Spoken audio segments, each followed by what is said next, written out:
Today on Strong Like a Girl, we will be chatting with a prominent woman in business and politics. I know her to be kind, smart, and have a good sense of humor. We'll talk about the space for women in politics and how far we've come, if we have come far at all. So, let's kick this off with a quote from Agnes MacPhail, Canada's first woman MP. Known for her sharp wit and trailblazing spirit, she represented the riding of Grey Southeast in Ontario for the Progressive Party of Canada and was first elected in 1921. I do not want to be the angel of any home. I want for myself what I want for other women, absolute equality.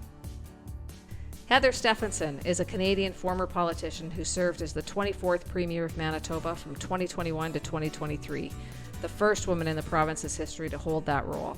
She is the former leader of the Progressive Conservative Party of Manitoba and served as leader of the opposition of Manitoba after the 2023 Manitoba election. She was the member of Legislative Assembly for the electoral district of Tuxedo until May 6, 2024, and she currently sits as a director on the board for WestJet and Canada Packers. Good afternoon, Heather. Where are you calling in from today? So I am in my home in Winnipeg right now. It's an absolutely beautiful day outside. But I'm super excited about this podcast. And you know what? Thank you for doing this. I think this is a great thing for Canadian women and for women around the world, frankly.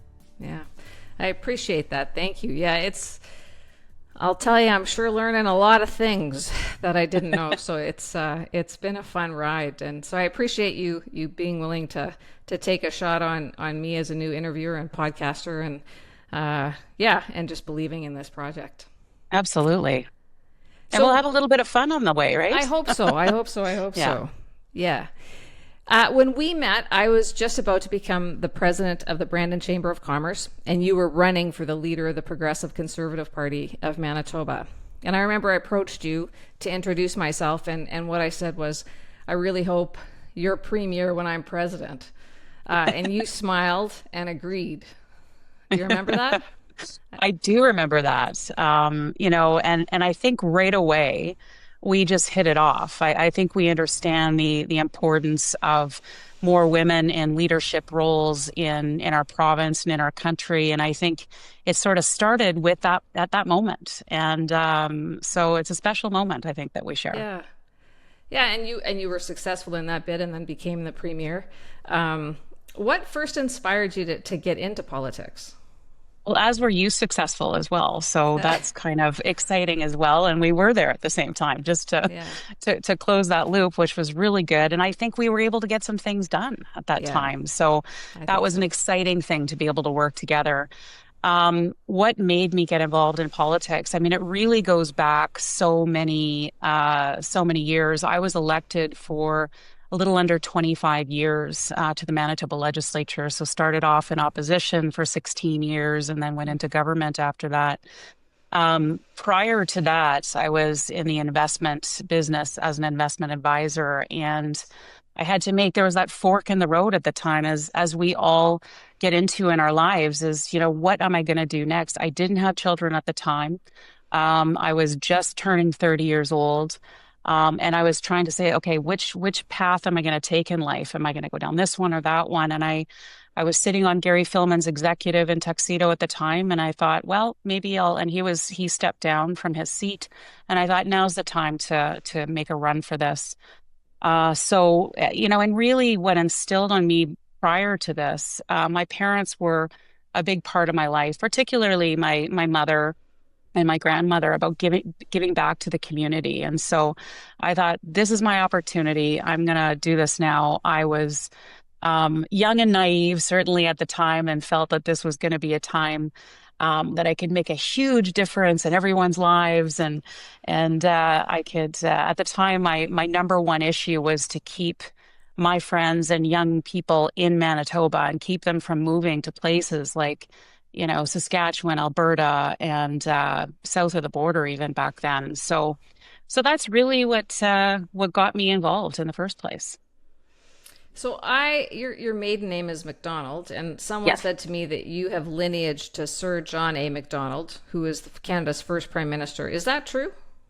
It's, back in the day, I mean, it's probably true generations and generations Yeah. back, but no, it's a bit of a rumor out there. I know a number of people have come up to me and say that, but no, not a direct lineage at this point that I know of, but I haven't done that far back in terms of the McDonald lineage. I'd love to do that as well. Yeah. So, I mean, obviously, from your comments and stuff, it does run in your blood and your family, and a keen Hmm. interest in bettering, where you live and work, right? And I share that. I think certainly for where I've contributed here in Brandon as well, and I do echo, the time as chamber president. One of the highlights for me certainly was meeting you and getting that kind of level of exposure to provincial politics and just a better understanding of how it works, right? Like how money flows, how like all the different kinds of decision making and stuff like that, which I would encourage anybody to learn more about those things because I think it impacts the decisions you make, not only when you're voting, but among other things. So I do think it's very important work for sure. What were some of the biggest challenges you faced early in your career as a woman entering, pretty male dominated field? Yeah, when I was first elected, I was 30. So that was pretty young. I mean, not the youngest person. I think I was the youngest person in the legislature at the time, but not the youngest ever at 30. But I was a young woman coming into politics. And I'll tell just a quick, funny story because Bonnie Mitchelson, who was really a mentor of mine at the time, she had been a cabinet minister in Gary Filmon's government. And, we were sitting in opposition. And so Bonnie was a great, help to me when I first got elected. I was pretty intimidated. I was a young woman in a room full of a lot of men. And I didn't know what I was doing. Even though I had worked in politics before, until you're actually elected, it's very, very different.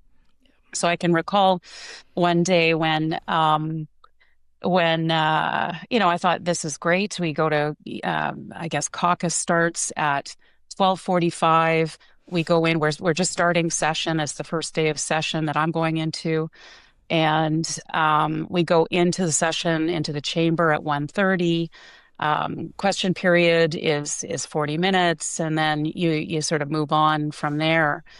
And I thought that I only had to be there for caucus and question period, had no idea that I had to, at that time, there was no house duty or anything like that. So I thought every day, wow, so all I have to do is go to a caucus meeting and then I'm out basically by 3 o'clock. I mean, this is a good deal.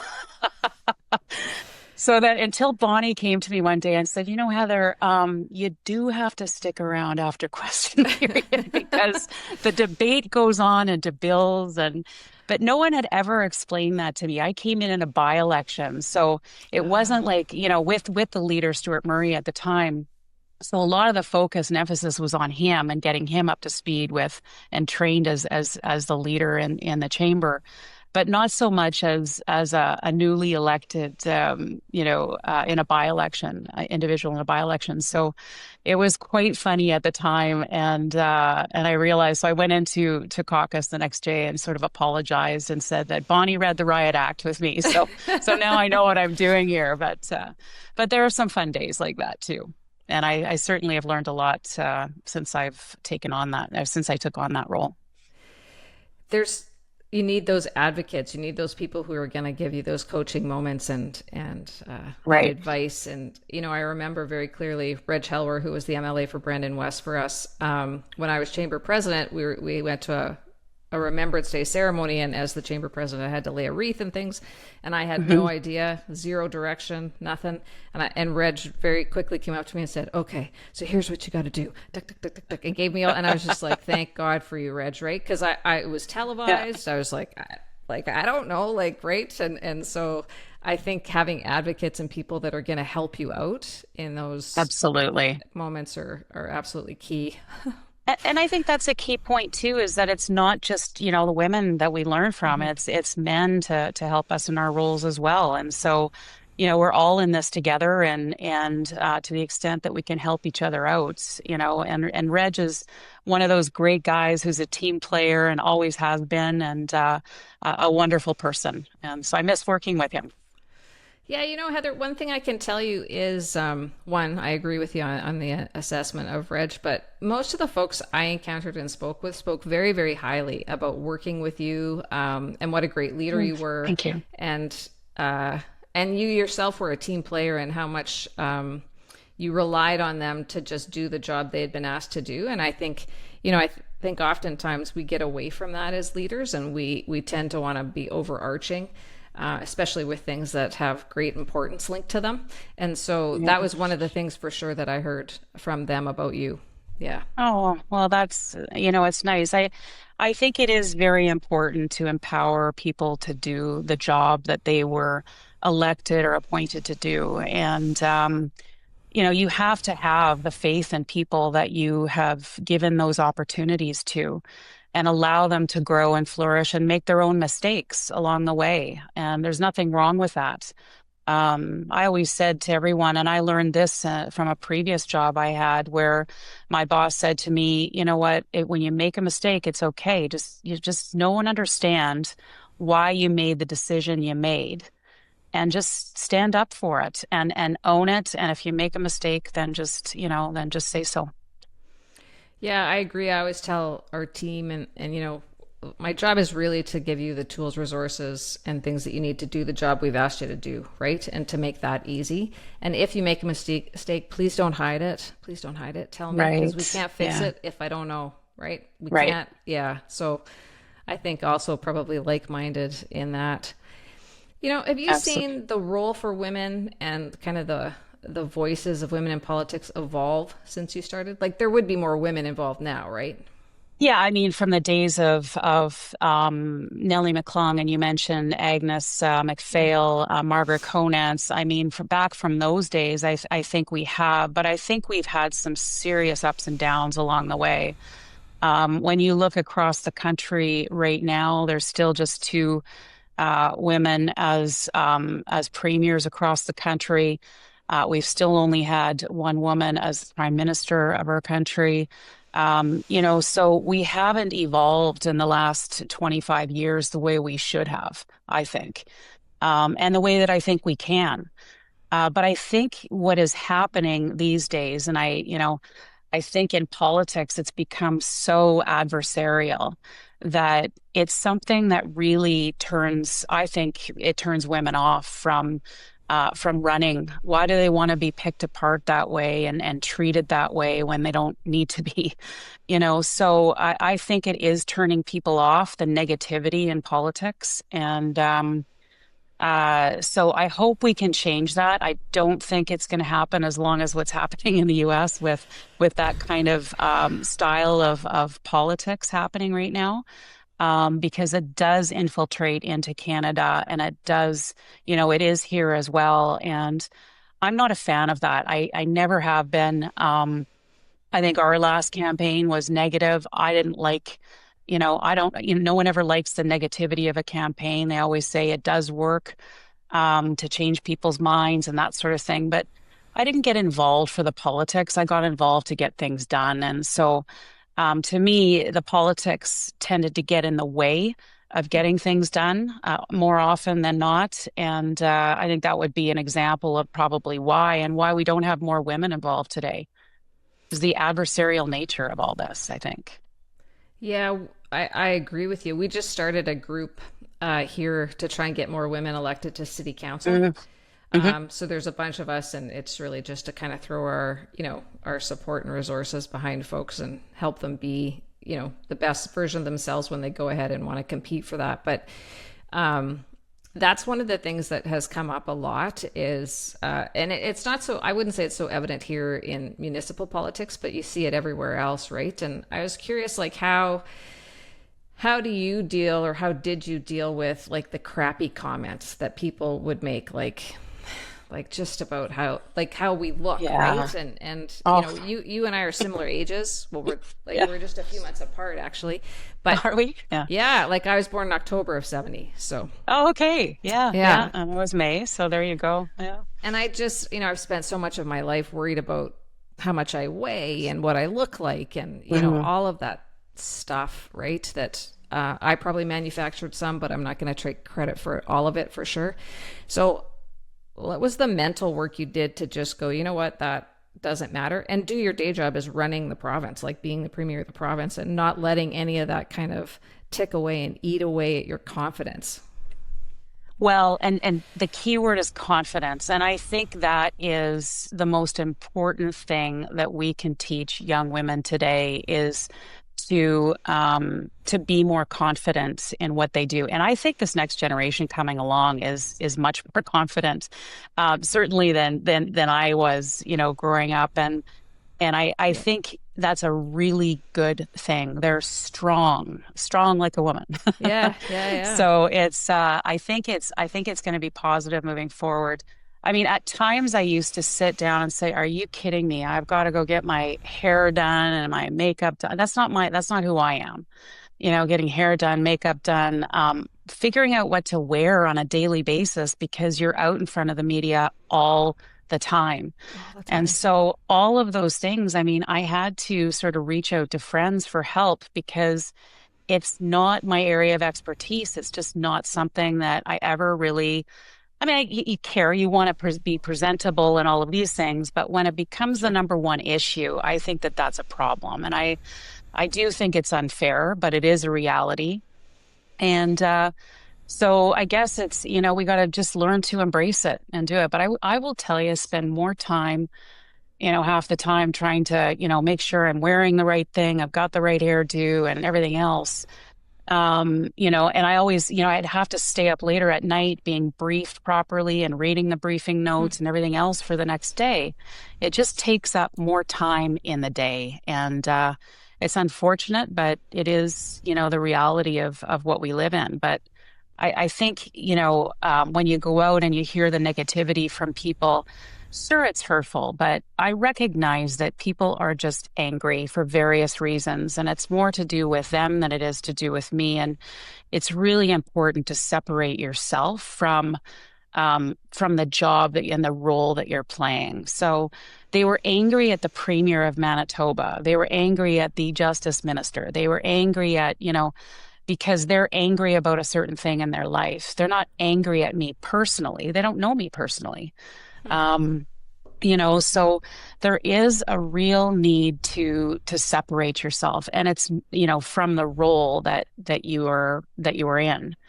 But that is not easy to do at times. And it's tough, and we all go through it. It's not just women in politics, it's women in business, it's women, across the board. And it's, how do we get together and support one another? Because often, and I don't know if you found this, Tanya, but often women we can be our own worst enemies, and we're not supporting each other the way that we need to be doing. So that's the conversation that I think we really need to continue, and that we need to have with women across this country is, it is, and I'm so glad that you're doing this podcast, because it's so important for women to feel confident in what they're doing, but to also, know and understand the importance of supporting one another. Yes, exactly. So. That's exactly it. Like, just, we get in our own way, and it's like they always say, little girls or girls, teenage girls are mean.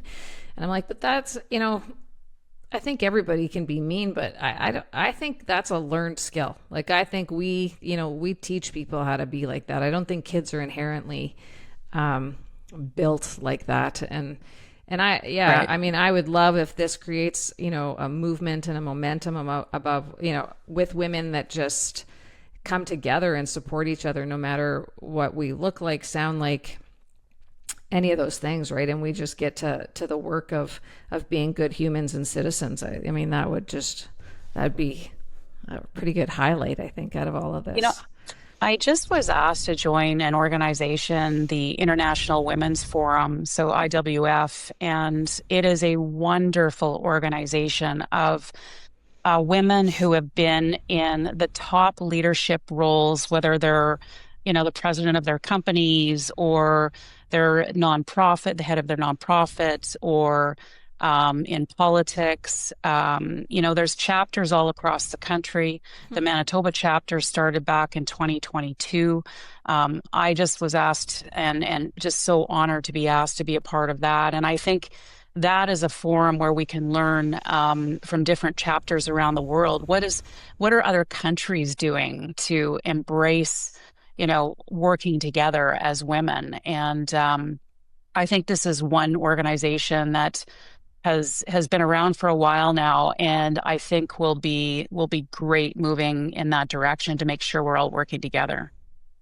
Right on. That sounds great. What a compliment. Yeah. Good for you. Yeah, Congratulations. it was really nice to be asked, and I'm honored with some of the incredible people who are involved in it too. So very cool. I just want to circle back on what you said about kind of separating yourself from because it's abuse, right? When you have comments and things like made that about you and to you, I consider that abuse. And years ago, I took training on dealing with children in abuse, and one of the things they said is you need to separate the act from the person.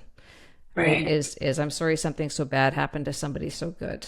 And that's what you did to kind of reconcile how to move forward and leave it where it is. So I just that struck me as very interesting that, that was a tactic you used. And I think it's something that everybody can use when you're in a position of scrutiny, and they use personal things to try and get to you in different ways that are really kind of deflecting from the issue at hand. Like you said, they're angry about something, right? Probably something very personal to them, I'm going to assume. Absolutely. Right? Absolutely. And so, good on you for being able to separate that and still do your day job. I mean, I just think you don't it want must to have been hard. diminish. Yeah, you don't want to diminish the importance of what that person is going through. They're going through something for a reason, but let's dig down and see what the reason is for that. And let's try and sit down and have a civil conversation rather than, through the media or anything else. And I will tell you, Tanya, that I didn't learn that from someone else. I learned it the hard way because it wasn't easy at first. And but then I just came to that conclusion, like I have to separate myself because it really isn't about me. It is about the role that I'm in and the position that I'm in. So, I wish I had that training, and I think that this is a good conversation to have, that's what we need. I hope others will take away from this, that when people are angry and yelling at you for a reason, it's really not about you. It's about them and maybe the position that you're in. So yeah, the responsibilities that you have or right. what the change that they think you can make, probably like this, which yeah, that's pretty tough. Yeah. So because we are similar ages, and we always laugh because we do the sound check with perimenopause, but did any of that menopause. with menopause? Yeah, because I know like a lot of women either leave positions or get let go from positions at this point in their life when they're going through perimenopause and menopause for a variety of reasons. Did any of that play a factor for you? So this is an interesting question, and I've been pretty open about this, but at one point, my doctor said to me, look, you have a choice to make here, because I had what's called adenomyosis and pretty severely. So I would have stomach attacks, very serious ones that would last for days. And, I didn't tell anyone. I tried to hide it. But it got to be so bad. I went to the doctor and he said, well, this is only going to get worse. And the only the only remedy for this, Heather, is to have a full radical hysterectomy. And so I went through that a number of years ago. And I went into menopause right away because my mom passed away of ovarian cancer when she Oh, was sorry. 64. And I remember the Ovarian Cancer Society always saying to me, if you have any stomach issues, don't let anyone tell you that it's something else. It could be ovarian cancer. And so I went through being tested for Crohn's, which I do have as well, but for Crohn's and everything else, that was not the root of this kind of pain that I was in, though. So I went through that, and I think people need to talk more about this. That it's okay. I was afraid to talk about it, which is I wrong. know. I mean, I should be able to talk to anyone about it. But I do remember coming back. I had a bit of a leave, and I came back from that. And I remember a reporter asking me, so we heard you were away for a procedure. Did you have it done in a private hospital? Like, really? No, I had Yeah. it done at the Health Sciences Center, of Women's, Yeah. I mean, I just, and that's all they could ask was, not how are you doing? How are you Yeah. feeling? What kind of message does this, send to young women out there? And I hope from this they can take away that you don't have to hide the pain. You don't have to hide the things you're going through, and don't ignore pain. Make sure that you get, properly looked at, and Yep. you look after yourself first, because if you're not looking after yourself first, you can't look after anyone else. And it's the old adage. Um, so yeah, so I went through menopause right away, which was no fun. But I No. remember when that reporter asked that question, I was at the podium and I just was drenched in perspiration. I was like, oh Yeah. my God, this hot flash just came over me. And I said, well, Yeah. here we are. Yeah. Right. Sure, you can relate, right? Oh, But it's so yeah. crazy. Yeah, all the different things, right? Like, and at one point, my doctor said to me, "Well, like parts of your body are like they're dying," and I'm like, "Ew, like they're dying inside of me. Like, Oh what a thing to no. think about, right?" But like probably the time frame we grew up in, like never talked about menstruation, even never mind anything else that was No. going on, right? And you just suffered through. Like if you had a bad period or whatever, you just kept going. And I Oh think, yeah. I agree with you. I think we have to talk about it, which is why I do. And we'll do more on this program, because I think Good. it's really the only way for people to have a better understanding of all the different things that women are challenged with, and still carrying all the loads of career and work and family and home and all the other things too, right? But I don't know what that condition is that you said you had. Adamosis, is that what you said? Adenomyosis. So yeah, it's a thickening of the wall of the Oh, uterus, okay. and so it just keeps getting kind of worse, and as it causes a acute pain and into the area. And so yeah, so it's a lot of people have had endometriosis, so that's Yep. sort of before. This is something after you have children. And so um, I shouldn't talk like I know what I'm talking about at all. I just know that's what the doctor said I've got, because I'm by no means an expert in this area. But what I will say is that if you have pain like that, it's not normal. Yep. It's not going away. I thought, is this stress related? Is this, I was told it was, stress related. No, it's not stress related. It's a very serious condition. So that a lot more women go through than we realize. Yes, and please do go and get things checked out. I got diagnosed earlier this year with like really really low iron, so borderline anemia. And I'd had Right. like, I mean, once you look at that, I had like all the things. And my doctor said to me, like, not everything is menopause, right? Like, there's Yeah. sometimes other things that are happening. And I was Right. like, well, I don't know. Like, it just, I had headaches and I felt, fatigue. And Yeah. I said, so all the things. And I was just like, well, I don't know. I guess it's menopause. And he was like, it's not menopause. Like, not everything is menopause. Like, you have to get things checked out. So, yeah, a good flag for anybody who's listening, certainly. And, just take the utmost care with yourself, and anything, your body, something feels out of whack, then Well, I go think get a as tape book. women, yeah, and I think as women, we sort of just, I mean, we think, oh, well, we dismiss it because, okay, it's probably just this. It's okay. And we go about our day, and that's how things build up, and how we get sick. And Yep. so I think that's why we really need to send that message out, to younger women to watch out for this and the signs and symptoms and everything else, and make sure you get tested. And to stop suffering. Like, honestly, Exactly. I would have headaches Exactly. so bad, like the part of my face would be like almost paralyzed, right? Like almost Oh like no. stroke like aura. And I'd be at work and my staff, and I'd be like, I can't really talk properly right now. I But they're like, what? and Like, it's you ridiculous. soldier on, so to speak, right? And it's Right? just like, why do we do this? Yeah. So, So oh, yeah, absolutely. Stop, stop, stop, stop, stop. Um, yeah.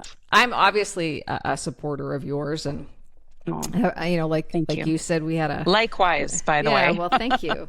We had an instant connection, and I think I really appreciated you. And one of the things that continually seemed to come up, like while you're premier, was people would say, "Well, she's not very engaging."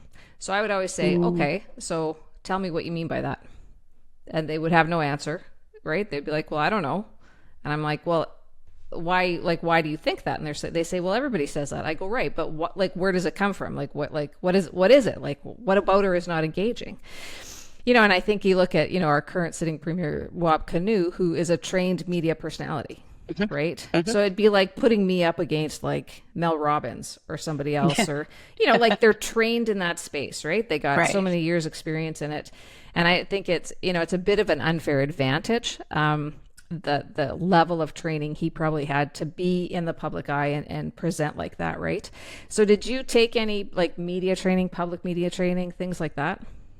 You know, People say, "Oh, well, she's been involved and she's been elected for 25 years, so she should be trained to do all this." Well, being a backbench opposition MLA at the age of 30, like you're not out in front of the media every day. You're not trained the way you are until you actually get into government. And government is a completely different position and game than opposition. And we were never really given, I mean, yes, they have the odd seminar or something like this, but maybe a little bit, but never enough, and certainly never to the extent he was. I'm also like a little bit, I mean, you know me a little bit better. I think a lot of people just didn't know me. I'm inherently a little bit more, I don't know, shy, and I don't like to be the limelight of things. I like to just kind of get the job done, and so that's sort of the person I am. And so it doesn't come naturally to me to be that front and center person. And I found that probably one of the most difficult things is that I don't want to be that person. I just want to get the job done. Yeah, fair enough. I very similar to you. Which always surprises people, but I'm actually very introverted. Um, Not that I It does can't surprise speak in me. public and Yeah. do things, but Yeah.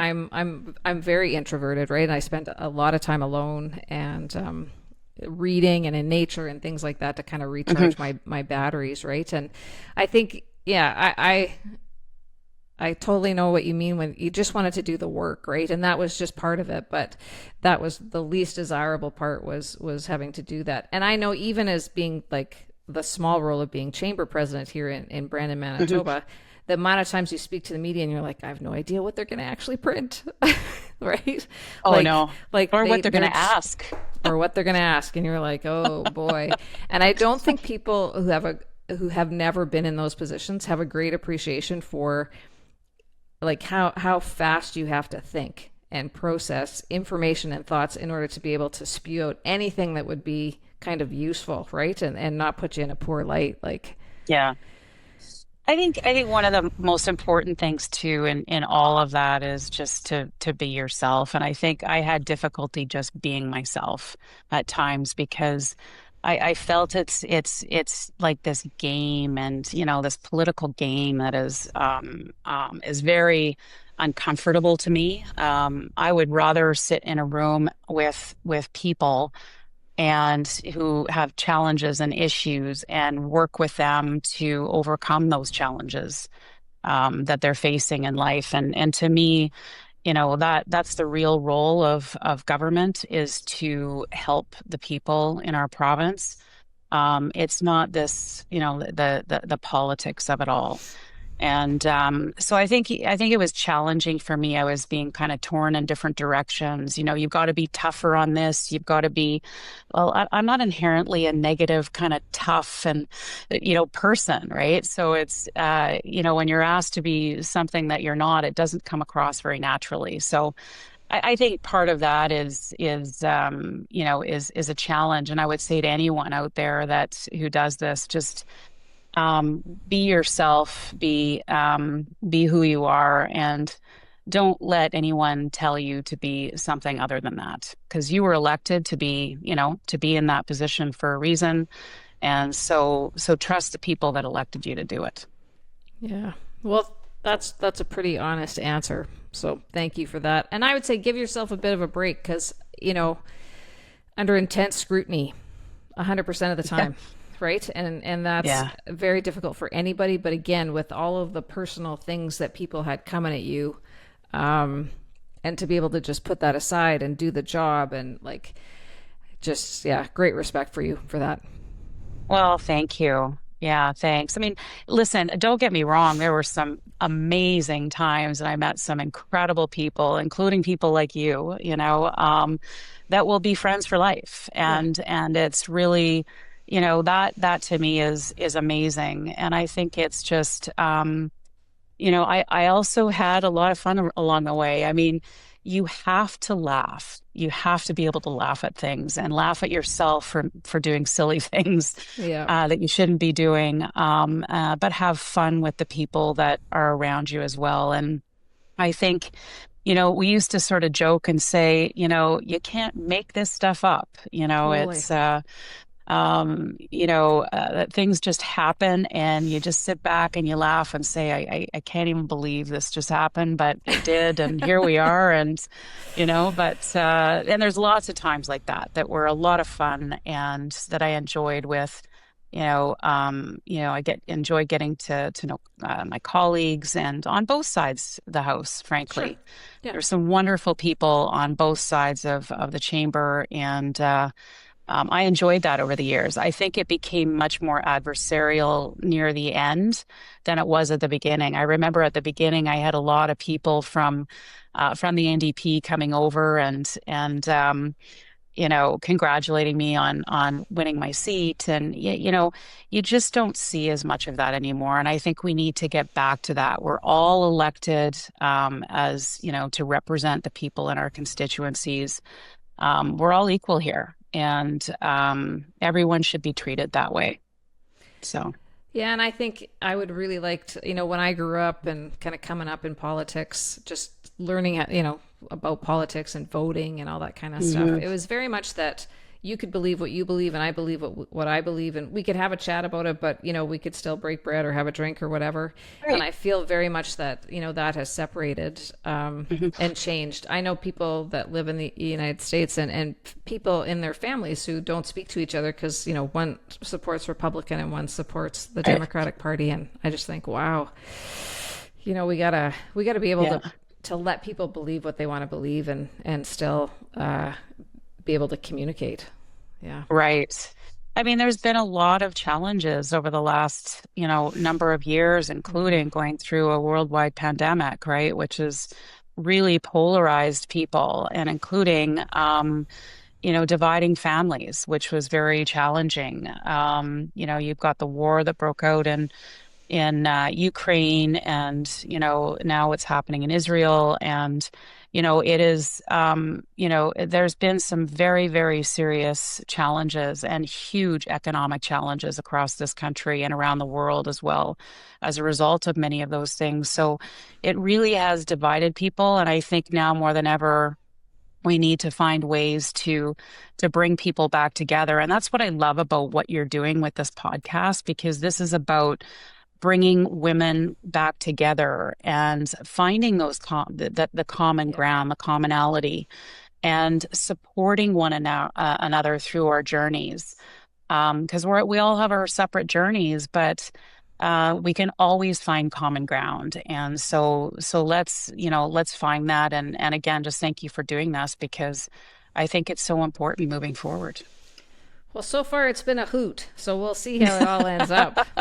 When you talked about having good memories while you were premier. One of my favorite memories of being the president of the chamber while you were premier is when you attended our it's now called the Women of Westman Conference, but it was called the Superwoman Conference. Right. And my friend Shelley Ray fell off the stage, and she fell off the back of the stage. She just kind of, I guess, like where the curtain was or whatever. And then she bounced back up like a whack-a-mole. Like she was just like right back up and totally delivered her speech. I just saw her last Friday and we had a good laugh about it. But I was like, you just kept going. It was, and you were so composed and I was losing it. I was like, I can't even, like my shoulders were shaking. I was laughing so hard. Oh, poor Shelley. Yeah. But you know what? I mean, I've done stuff like that before where it's, you trip when you're trying to get on stage or, this or that or whatever. And, those moments. But the important thing, she handled it so well. Incredible. She is amazing. Yeah. And those are the amazing things that we need to remember is that it's not about what happens, it's how you react to it. And she just bounced right back up and got, right back on her game and did an amazing job. So yeah, like a good champ. on her. And Shelley was fine. Totally. Anybody listening, Shelley was fine. She was not hurt. Yeah. She was 100% fine. But she's a champ, no question about it. Yeah, absolutely. Were there moments when you were like, what am I doing in politics? Why am I doing this? Should I go somewhere else and do something else or go back to your other life and things like that? Like that you wanted to give up? No, I would say that I was so committed to what I was doing that it was, sometimes day by day, sometimes hour by hour through some of those really challenging times during COVID and whatnot. And I think I really didn't, I didn't think about ever, doing something else during those times. I just was, putting one foot in front of the other and continuing to do my job. And I don't think, Tanya, it was until I got out of politics that I realized, oh my goodness, like, wow, that was quite an experience. And some of the challenges that you go through. And I can see why people ask that because it's, why would you put yourself through that? Why would you put your family through that? Why would you do all these things? And it's because, frankly, it's the only thing I knew to do.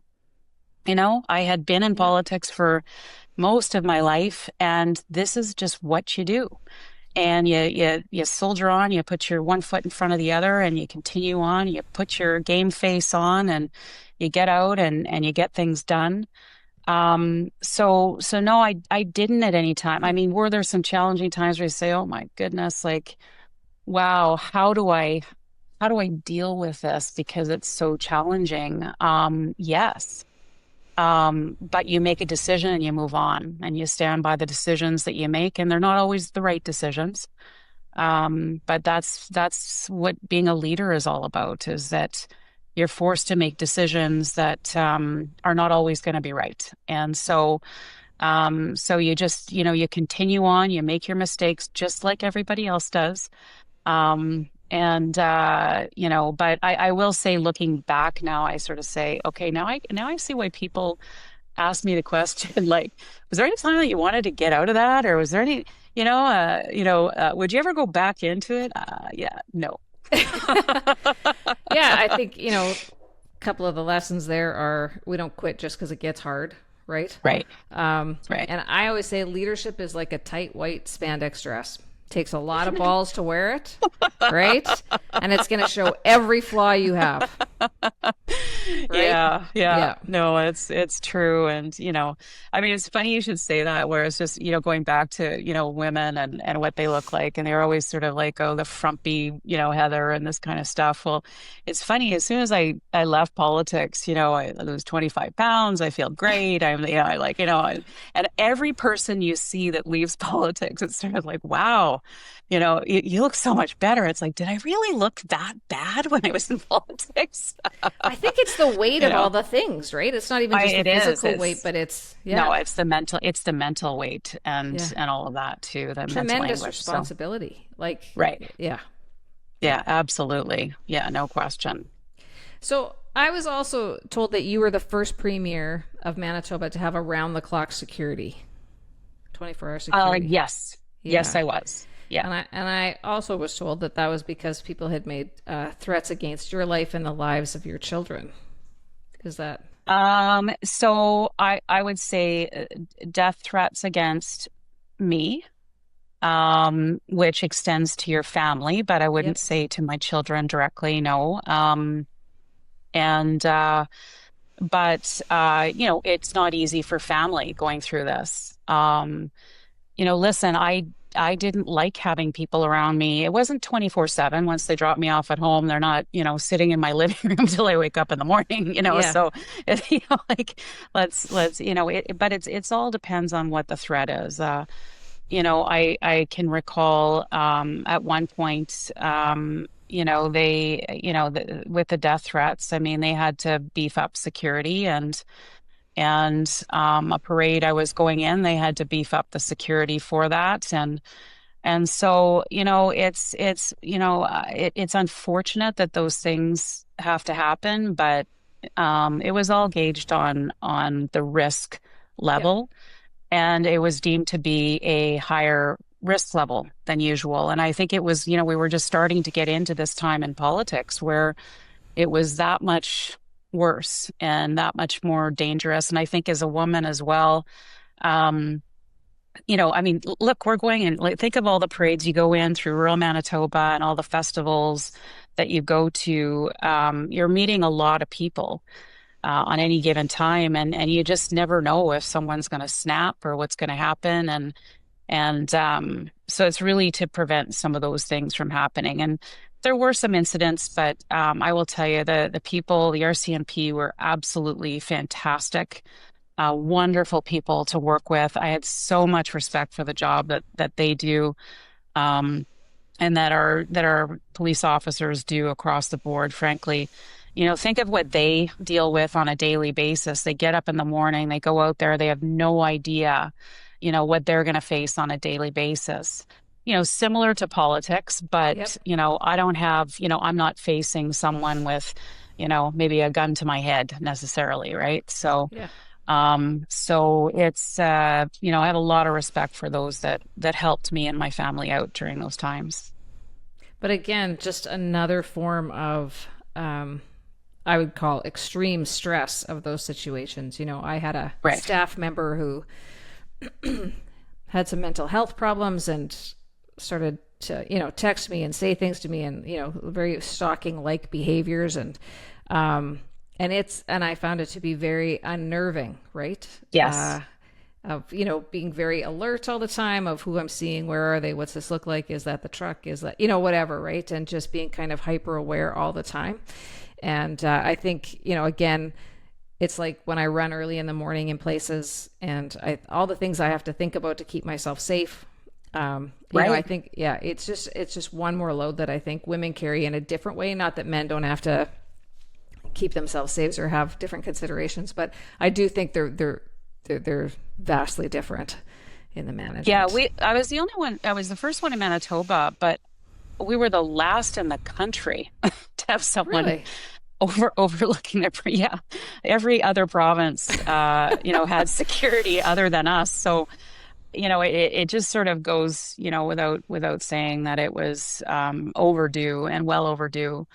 I think what it allowed me to do was a little bit more focus on my job. And when I was going out to meet people, it took away that, um, that insecurity of, okay, looking over my shoulder a little bit more, that I had someone there to help do that, so that I didn't have to worry about going into Yeah. a room where I knew nobody and I didn't know what we were dealing with, so and I think, so that's the way of the world that it's gone, unfortunately.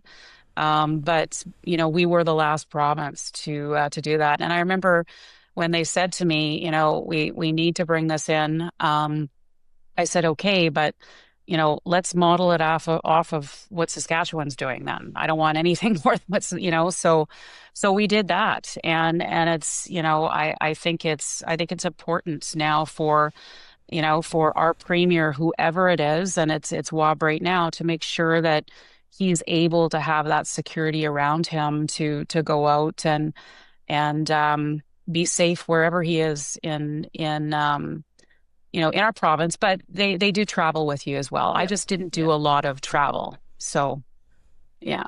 Yeah, absolutely. I think it gives you the opportunity to do the job you've been elected to do if you can feel safe in doing it, right? And yeah. Right. Yeah. It is very much, I think, just the sign of where we're at. Yeah. It's unfortunate. It really is. Yeah, it really is. I agree with you. Yeah. Well, let me just look here. What do you hope your career has contributed to paving the way for future generations of women in politics?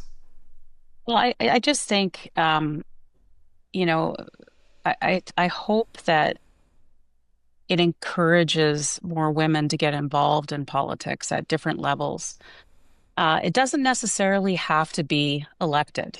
It could be behind the scenes, but get involved. Get involved in public policy, making sure that you're involved with organizations that are framing public policy for us.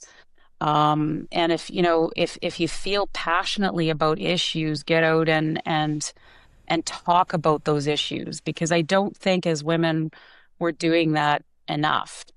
And I mean at a level where you are accountable for advocating for what you believe in. As well. It's not just getting out and bitching and complaining about things. It's about getting out and actually trying to make a difference and make a change. And so I'm hoping that, all the women who have been, elected as premiers and as our one prime minister, that we're encouraging more women to get involved in politics. But I know that there's still significant challenges that in the way that with social media, the way it is these days, and, and how that's evolved, it becomes that much more difficult to encourage more women to get involved. But I think you can get involved in different ways than necessarily having to be elected. And I think that's just as important as well. Well, that's a great way to kind of round this off. I do have what I like to call the rapid fire ending round. It's modified from the James Lipton, who used to do the Actors Studio. I don't know if you know who that is, but he used to have a television show and he would interview people, and this is what he would do at the close of it. I've modified it just a little bit, but it's I think taken from the Proust questionnaire as well. So, You ready? Just one word, whatever comes to your mind. Ready? Sure. Okay. What's your favorite word? Perseverance. What's your least favorite word? Negativity. What turns you on? Happiness. What turns you off? People who are rude. I don't know. What sound or noise do you love? I love the birds singing. What sound or noise do you hate? Not crows though. Not crows. Fair enough. Yeah. What sound or noise do you hate? Shrill. Anything shrill. What is your favorite curse word? Shit. I don't know. What profession other than your own would you like to attempt? Oh, being Superwoman. Nice. What profession would you not like to do? Oh, I would not like to. I don't know if there's anything I wouldn't try. I don't know how to answer that. I don't think there's anything that I wouldn't try. Fair enough. Last question. What does strong like a girl mean about you? It means action. It means perseverance. It means integrity. It means standing up for yourself. And also it means, recognizing that you're going to make mistakes, and that's okay. Yeah. Lovely. Thank you so very much for your time. It has been a pleasure. I always enjoy my conversations with you, and I hope we get to have a lot more. Thanks, Tanya. And I know we will have a lot more. I think it's great. And thanks again for doing this. I think it's so important. Wow. Thank you. Yeah. Team effort, right? Women helping women. women helping women. Absolutely. Yeah, excellent.